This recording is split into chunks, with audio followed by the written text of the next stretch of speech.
Supreme court ने जुमेरात को RG Kar medical college और अस्पताल में ट्रेनी डॉक्टर के साथ आबरूरेजी और कत्ल से मुतालिक मामलों पर समाअत करते हुए मुजाहरा कर रहे डॉक्टरों से काम पर वापस लौट जाने की हिदायत दी है।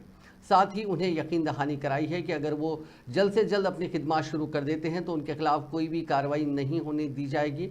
Chief justice DY Chandrachud, justice JP Pardiwala और जस्टिस मनोज मिश्रा की बेंच इस मामले की समाअत कर रही है।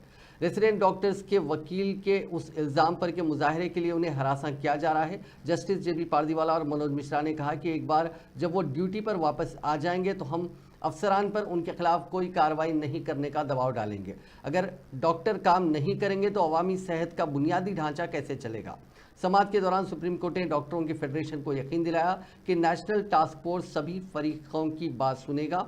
अदालत ने कहा कि सरकारी अस्पतालों में आने वाले सभी मरीजों के तईन उनकी हमदर्दी है।